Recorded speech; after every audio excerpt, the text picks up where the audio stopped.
बिस्मिल्लाहिर्रहमानिर्रहीम। अस्सलाम वालेकुम नाज़रीन, मैं हूं उनसा कियानी और आप देख रहे हैं news recorder YouTube channel. Pakistan से कौन क्या चाहता है।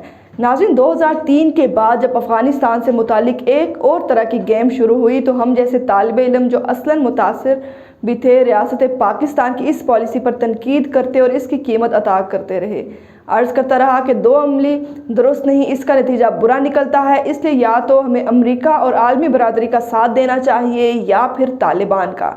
लेकिन रियासत ने दो कश्तियों में सवारी की पॉलिसी अपनाई। इस दोगली पॉलिसी की वजह से पाकिस्तान में तालिबानाइजेशन का मसला सामने आया और ख़ुद पाकिस्तान दहशतान बन गया। अगर ये दोगली पॉलिसी ना होती तो पाकिस्तान में तहरीक तालिबान बनती, ना ऑपरेशनों की ज़रूरत होती और ना ही रद्द अमल में PDM जैसी तंजीमें सामने आती। इस पॉलिसी की रिपोर्ट के लिए पहले मजहबी जमातों के मुत्तहिदा मजलिस अमल को इस्तेमाल किया गया और फिर ज़िम्मेदार इमरान खान साहब ने ज़िम्मेदारी संभाल ली। हमारी हुकूमत अमेरिका और दुनिया को बावर कराती रही कि हम इस जंग में आपके साथ हैं, लेकिन वो इल्ज़ाम देते रहे कि नहीं, आपकी हमदर्दियाँ तालिबान के साथ हैं और आप उनकी दरपर्दा मदद कर रहे हैं। ताहम मजहबी रहनुमा और इमरान खान खुलकर तालिबान की जीत और अमेरिका की शिकस्त की नवीदें सुनाते रहे। अगरचा मेरी राय मुख्तलिफ है और मैं समझता हूँ कि मामला अब भी सारे का सारा अमेरिका के हाथ में है, लेकिन बज़ाहिर अमेरिका को शिकस्त हुई और तालिबान फातिह के तौर पर सामने आए।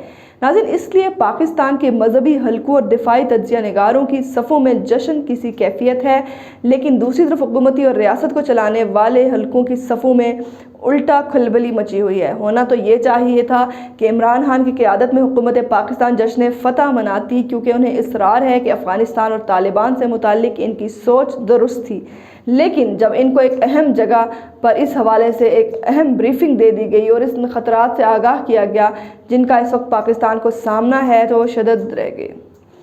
पाकिस्तान के लिए मामला कितना संगीन और ख़तरनाक बन गया है, इसको समझने के लिए ये समझना ज़रूरी है कि इस वक्त अफ़गानिस्तान के हालात क्या हैं और ये कि पाकिस्तान से कौन क्या चाहता है। अफ़गानिस्तान के हालात का इजमाल ये है कि उसके 22 सूबों में तालिबान और अफ़गान सिक्योरिटी फोर्सेस के माबैन जंग जारी है।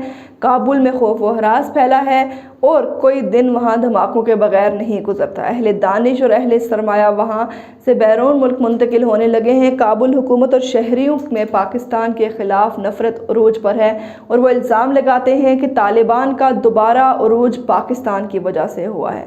नाज़रीन, कतर मुआहदे की रूस से गैर मुल्की अफवाज का इनक़लाब मई के आगाज़ तक मुकम्मल होना था, लेकिन अब अमेरिका ने तालिबान से मज़ीद 3 माह की मोहलत ली है। लेकिन इस मोहलत का इंतज़ार नहीं किया जा रहा और लगता यह है कि 4 जुलाई तक अमेरिका के तमाम फ़ौजी निकल जाएंगे। सरेदस्त ना तो अमेरिकी तालिबान पर गोली चला रहे हैं और ना तालिबान उन पर, लेकिन दूसरी तरफ अफ़गानों की आपस की जंग ज़ोरों पर है। कतर मुआहदे की रूस से अफ़गान हुकूमत और तालिबान के वफूद के मुज़ाकरात कई माह की ताख़ीर के बाद शुरू तो हुए, लेकिन उनमें अभी तक कोई पेशरफ़्त नहीं हुई और ना मुस्तक़बिल करीब में होने का इम्कान है। नाज़रीन, जो मौक़िफ़ डॉक्टर अशरफ गनी की हुकूमत ने अपनाया हुआ है और जो तालिबान मुतालबा कर रहे हैं, उसमें मुफ़ाहमत की कोई राह निकलती नज़र नहीं आ रही।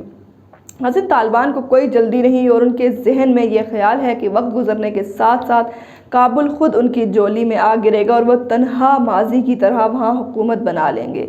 दूसरी तरफ अशरफ गनी के जहन में है कि तालिबान से मुफाहमत की सूरत में उनकी छुट्टी होगी, इसलिए वो भी बज़ाहिर जितना मुफाहमत पर जोर देते हैं, दर हकीकत वो मुज़ाकरात के लिए इतने संजीदा नहीं।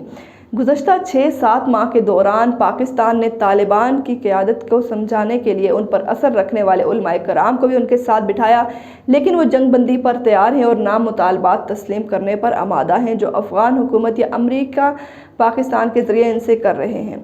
अशरफ गनी तालिबान की कार्रवाइयों या फिर मुज़ाकरात के बारे में उनके बेलजक रवैये पाकिस्तान को ही मौरूद इल्ज़ाम ठहरा रहे हैं, तो दूसरी तरफ अमेरिका पाकिस्तान पर दबाव डाल रहा है कि वो तालिबान को जंग बंदी और तुर्की मुज़ाकरात में शमूलियत पर आमादा कर ले, लेकिन तालिबान मानने को तैयार नहीं। मुज़ाकरात की कामयाबी से कबल वो जंग बंदी पर तैयार नहीं, जबकि तुर्की कॉन्फ्रेंस में वो मशरूत शिरकत के लिए तैयार हैं। तुर्की कॉन्फ्रेंस में शमूलियत के लिए वो ब्लैक लिस्ट का खात्मा चाहते हैं, जबकि कॉन्फ्रेंस के मुख्तसर होने जैसी शराइत आयद कर रहे हैं। पाकिस्तान ने मॉस्को में रूस, अमेरिका और चीन वगैरह के साथ अमारात इस्लामिया की दोबारा बहाली की जो मुखालफत की है, उस पर तालिबान सख्त नाराज़ हैं। इसी तरह तालिबान तकाजा करेंगे पाकिस्तान उन्हें सियासी हल पर आमादा करने की बजाय उनकी मर्ज़ी के हल में उनके साथ ताउन करे। طالبان اقوام متحدہ اور دیگر عالمی طاقتوں کو افغان امن کا حصہ بننے کے خلاف ہیں اور پاکستان سے تقاضا کرے کہ وہ اپنے پروسیس کو سپورٹ نہ کرے جس میں یہ عناصر شامل ہوں۔ ناظرین، اس کے ساتھ ہی دیکھتے رہیے ہمارا YouTube چینل۔ مجھے دیجیے اجازت، اللہ حافظ۔